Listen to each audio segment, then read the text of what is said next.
The road is ours. Traffic rules are ours. The traffic manufacture is done by us. So it is a system where God has not interfered.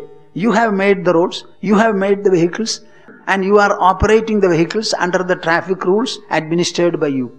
Why there are so many accidents? What is the reason? You please explain. Are we to leave it at that? Or should we not try to reduce the accidents to a zero level? Now it is for the administration to do it. That is a peculiar task. I cannot do anything. But I can at least generate a kind of a spiritual force from within the people, whereby this accident rate will be lesser and lesser. People will be more careful. They will conform to the traffic rules. They will keep the vehicles in good repair. And the administration also will be tighter. How to bring about this community awareness? So people are asking, Swamiji, on the one hand you are giving spiritual and enlightening Advaita discourses. On the other hand you are doing Vishnu Sahasranama and Mrityunjaya Havan. I don't know why there are contradictions. There is no contradiction at all. Suppose I speak Advaita and ask people to demolish all temples. Will it be alright? So many people are going to the temples. They find a lot of peace, a lot of freedom, and so many things they feel. Temples and the ashrams are the only two institutions which have sustained our religious culture. Nobody else. Our country, our government is a secular government. What will they do to sustain our spiritual religious culture? Nothing you can expect. So our temples and holy places, and again the ashrams, these are the only two institutions which have sustained, immortalized and preserved the spiritual and religious welfare of our people. If these are taken away, you will find the whole country will collapse and no administration will be able to do anything. In the Shabarimala temple, you know how many people, when we were boarding the aircraft in Malaysia, we found a few people, 2 or 3 people, wearing the black dhoti and with a head load, with no chappals, they are walking into the aircraft. You don't understand. It's a vow for at least 2 months, if not at least for 41 days. They observe celibacy. Then they leave their non-vegetarian habits. I don't know whether they stop smoking also. And they are very austere. They wear the black dress. They call each other Ayyappa, Swami, Swami, Swami, etc. And all the people from Malaysia, they keep the load on their head. They enter into the aircraft. With no chappals they are going to move. They have to climb the forest, steep hills. What do you think of it? And every year the number is increasing because they have a taste of the austerity and the benefit. So next year automatically there is a compulsion in them to go there. So why did I say all this? All the deities are mute.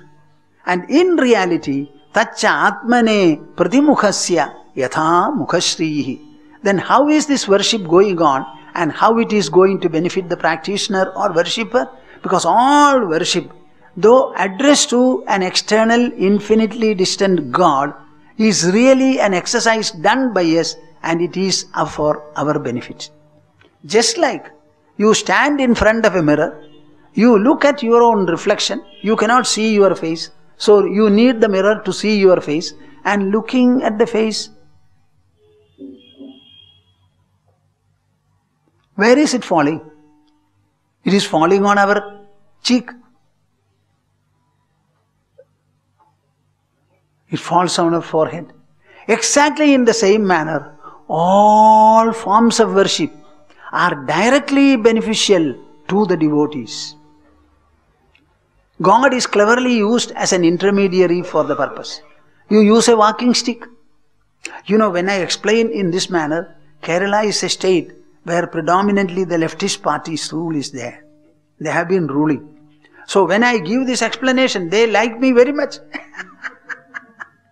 My Gurudev at one time said, Vedanta is the biggest communism. It is the biggest communism. But unfortunately, the political ideology deals only with the socio-economic structure of the society. Our Vedanta just generally does not deal with it. They only look after the psycho-intellectual welfare of the society. They are interested in the socio-economic growth. They want to handle all the money, all the positions, everything. We want to handle nothing.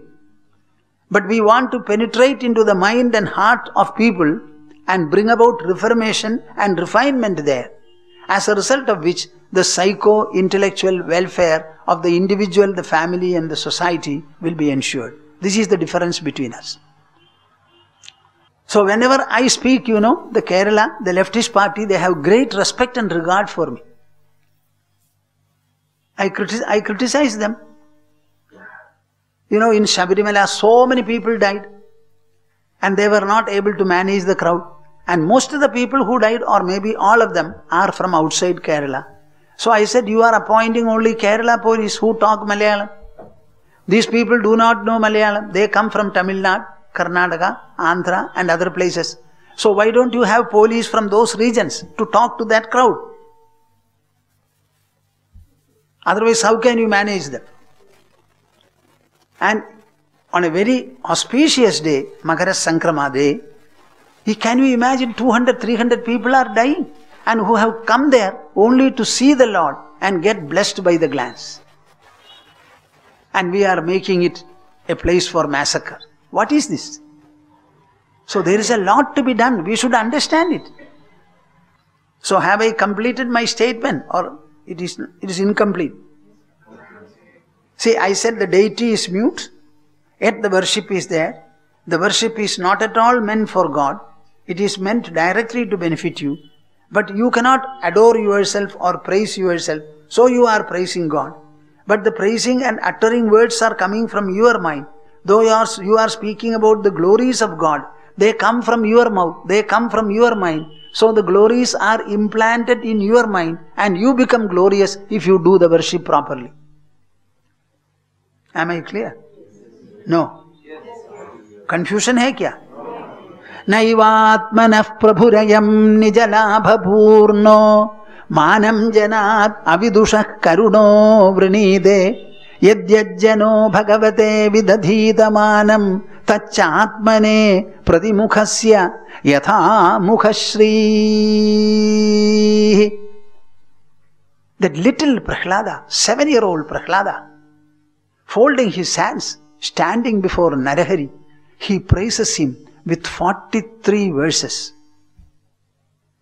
This is the best of Srimad Bhagavatam and the super best of India's culture, devotional culture. There are so many other things also. This is one of enlightening verse. There are some verses which are emphasizing dispassion. Some are emphasizing knowledge. Some are emphasizing devotion. Beautiful statements he makes. Very beautiful statements. If only you will take those verses and learn them, there is nothing treasure like that.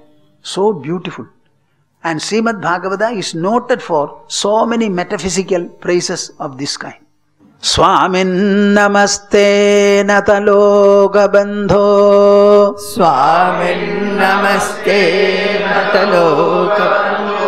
Karunya sindho patitam bhavabdhau. Karunya sindho patitam bhavabdhau. Mamuddharatmiya kataksha drishtya. Mamuddharatmiya kataksha drishtya. Rijvyadi karunya. Rajvyati karunya. Sudhabhivrishya. Sudhabhivrishya. Durvara samsara davagnitaptam dodhuyamanam. Davagnitaptam. Durvara samsara davagnitaptam. Durvara samsara davagnitaptam. Dodhuyamanam duradrishtavadaihi.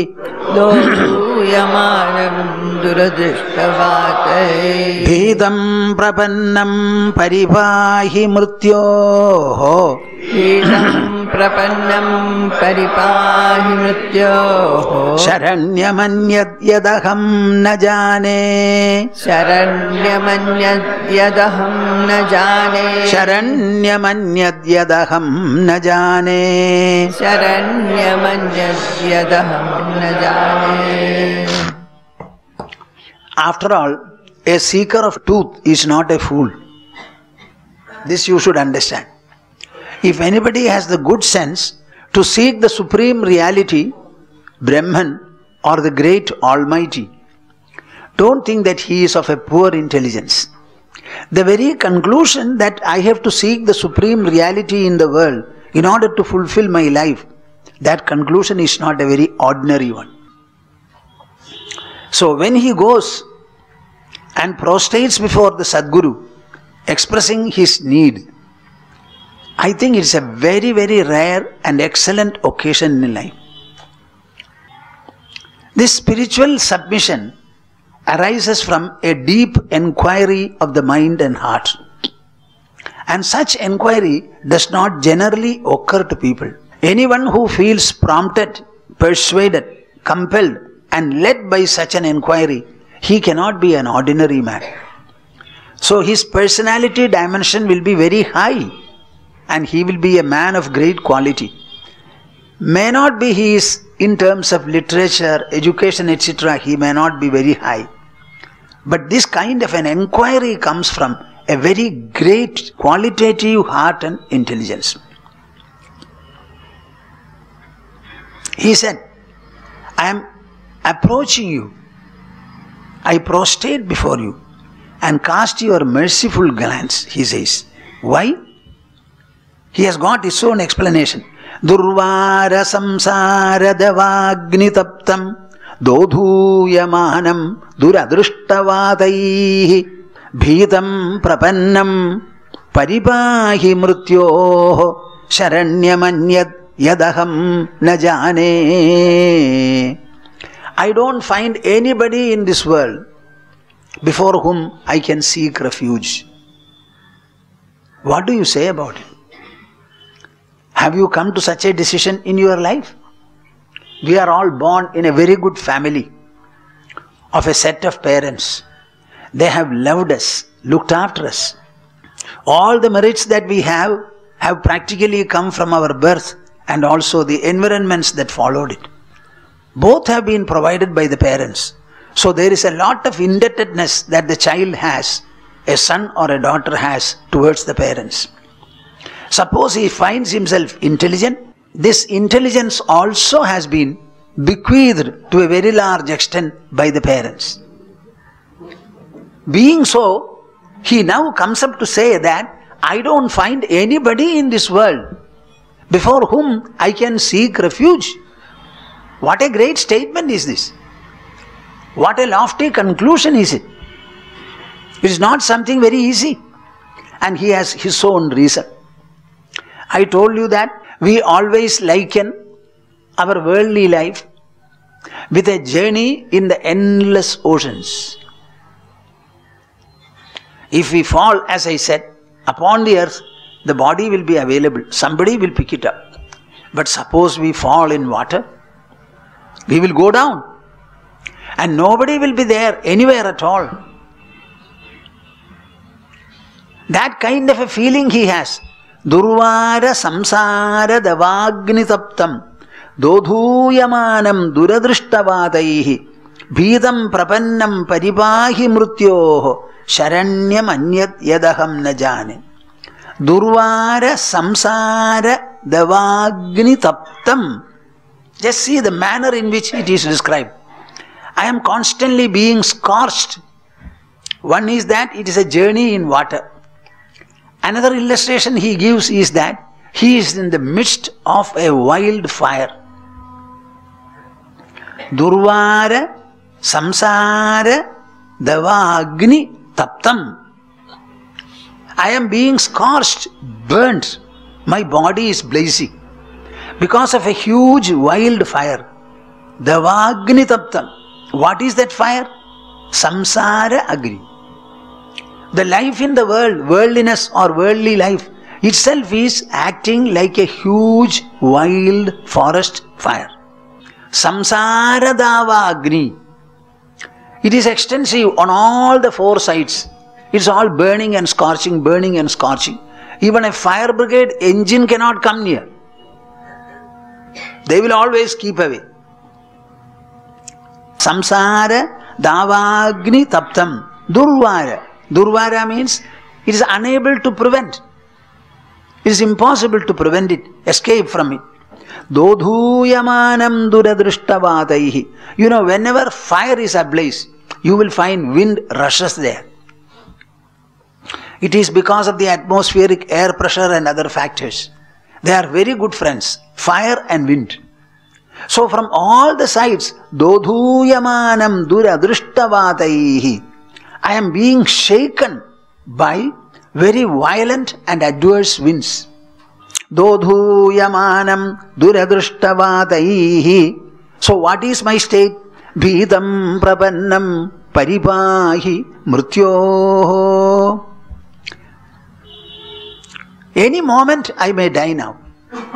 I may become lifeless. I may become life forces free. So it is very imperative that I should be protected. I am protected. Bhidam prabannam. I am extremely frightened. There is no help anywhere at all. The way a seeker looks at the world and arrives at a conclusion about it, this is the way. We consider the world to be a wild fire.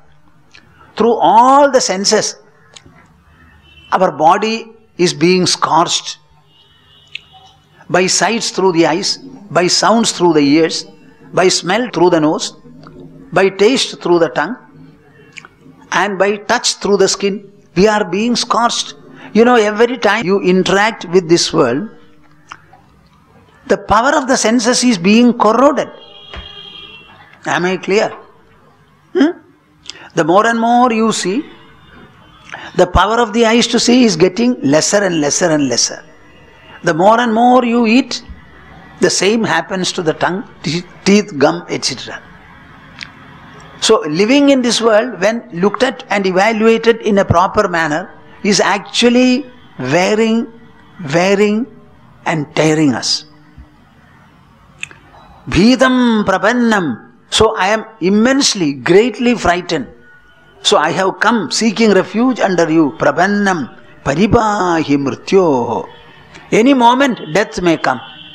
But before that I want you to protect me and save me and deliver me from the impending death. Sharanyam anyat yadaham na jane. Sharanyam anyat yadaham na jane.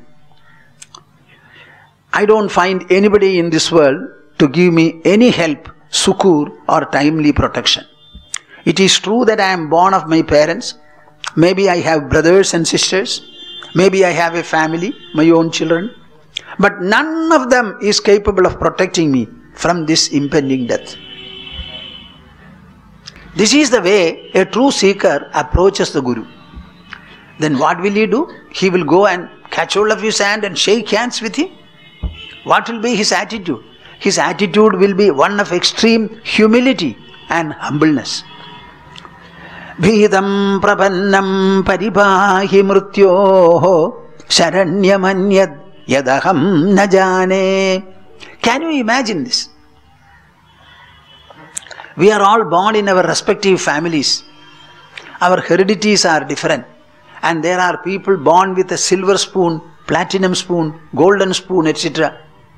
With all these educational, professional and other merits. Can you tell me one point? Anyone in our family, is he or she able to liberate us from death? Every moment we are dying. Our medicinal science tells us that every day millions of cells are getting formed in the body. And millions of cells are being used up for the day's activity and life. So there is partial death in the body every day. Whatever body you have now, it is not the body you had day before yesterday. There is a change. The mind is constantly changing. The intelligence also is changing. Then what is there changeless? Change means what? Extinction and disappearance of whatever is there and appearance of something new. So it is properly analyzed, death of the present and the dawn of the next moment. So our body is virtually dying and dying. So from this impending death, I want you to save me, my dear, honorable, revered sir. This is what he says. So when we speak of prostration, it has got great meaning. A good prostration is called to be Sashtanga Pranama. 8 parts of our body will touch the ground. 8 parts. That Sashtanga Pranama, it is actually an expression of the mind and heart of the individual. But physically, it is a great exercise, as I said, for the head and the body. This morning, I prostrated 12 times. And by the time I completed the prostration, I started sweating. Every day you prostrate, start it from 3, increase it to 6, maybe 9, and finally increase it to 12, 18 or 21. You will find you will have no backache problem at all. Will you do it? Very simple exercise. No backache at all. Simply prostrate. But prostrate fully. That Sashtanga Pranama should be done. After prostrating, raise your hands, close them up like this. Then get up. I have suggested this to a number of executives. Even in the office you do it if you have a chamber. Simply prostrate there. You don't require any formality, no seat, no asana. Nothing is required for that. In my young days, I used to prostrate. Wearing only a kaupina, a lenkoti, not lenkoti, our short kaupina, which I continue to wear even now. I never felt shy at all and nobody made fun of me when I did it. In the open ground, all people of the village seeing me do so. And there were Sundays when I must have prostrated maybe hundreds or even 1,000 times. What do you think of it? We don't want a guru in order to prostrate. We can prostrate ourselves anywhere. But if you get a guru, it's all the better. Srimad Bhagavata says, prostrate before everything. Kham vayumagnim salilam mahim ja jyodim shi satvani disho drumadin sarit samudramsha hare shariram yatkinja bhudam pranamet ananyaha. This is what Srimad Bhagavatam says. We generally prostrate without anybody seeing us. Going away. Because you are reluctant. Reluctant. There is reluctance in you. A feeling of self-respect. Such a great man, if I prostrate, what will others say? But spiritually and philosophically analyzed, this kind of a reluctance comes out of delusion and hidden pride. These are constrictions, psychological constrictions, constrictions of the mind. The mind should be left completely loose and free. It has to be very free. What is spirituality and philosophy? Untying all the knots of the mind and heart. It is just like opening all the windows and doors of your house so that fresh air will enter. Nimi Chakravarti asked the 9 yogis who visited the yaga when he was performing a great yaga in Videhanagara. Seeing them, he understood how great they were. So he suddenly rose up from his seat. He was performing. He was the Yajamana of the whole sacrifice. And so many Ritviks, Acharyas and the others were present. It was a very rare, great, lofty ceremony ritual. All the people have come. Everything is going on well. Suddenly, unannounced, arrived 9 yogis. Understanding their greatness, he rose up from his seat, stopped the whole performance, welcomed them, washed their feet, made them sit, and he sat before them cross-legged. All the acharyas also came and sat before them.